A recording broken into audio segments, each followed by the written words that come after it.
Sa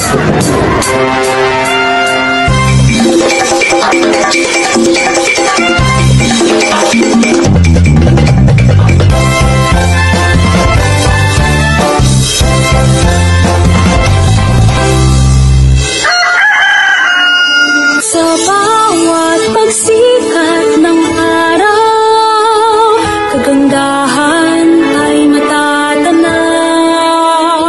Ay, grabe ang panaginip ko. Straight out of a movie.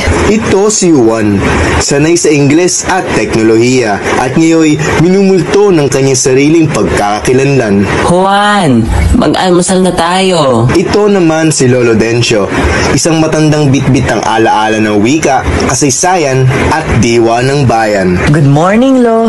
Ang gandang umaga rin, Juan. May tanong pala ako sa'yo. Alam mo ba kung gaano kalaga ang ating wika? Lolo, Filipino lang yan. Di ba mas okay ang English? At sa gabing iyon ay may bumisita sa kanyang isang tinig, alaala at paalala. Ako ang wika.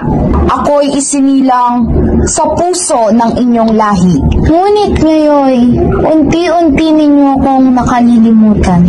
Handa ka na bang makinig muli? Sa panaginip ni Juan, nakita niya ang iba't ibang tinig ng bayan na may iisang layunin, ang pagkakaisa ng sambayan ng Pilipino. Maayong adlaw, ako'y Cebuana. Naimbag abigat, ako'y Ilocana. Marhay na buhay, ako ay Bicolana. Magandang buhay, ako'y Tagalog. Shucks, Pangasinense, Mabila. Mayap Paaldo, ako'y Kapampangan. Iligaynon, ako, Pagdayaw, sa isa katawo. Maupay nga adlaw, Ako'y Waray. Sa iyo, ikaw ang niyaya. Kahit saan naman patuong iwanan ng pag-asa. Sa bawat sulok ng mundo ay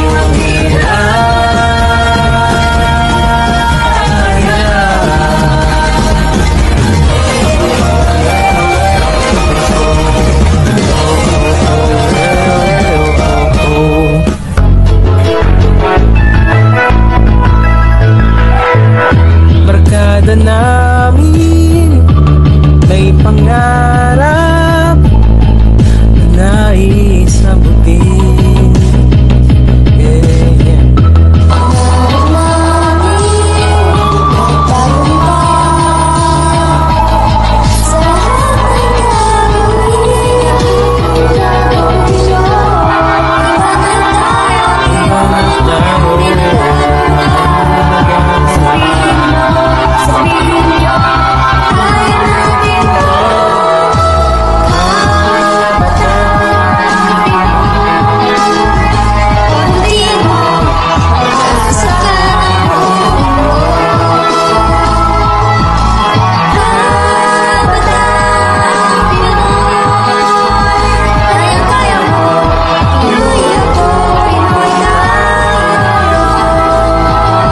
Wika pala'y puso ng bawat Pilipino. Sa bawat wika, nakatago ang kasaysayan at susi ng pagkakaisa. Alagaan mo ako at aalagaan kita.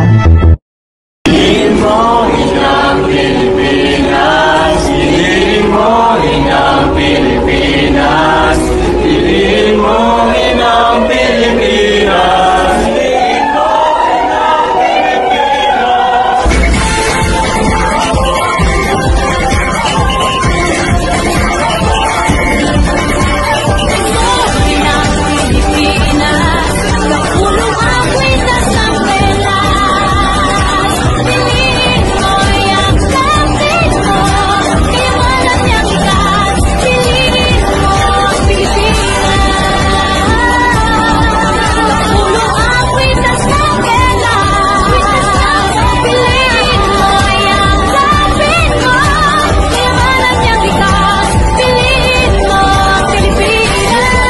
Nalaman ni Juan ang kahalagaan ng wika. Sa paglinang ng wikang Filipino at katutubo ay nabubuo ang pagkakaisa. Ang wika ko'y ako at sa bawat salita'y buhay ang ating pagka-Pilipino.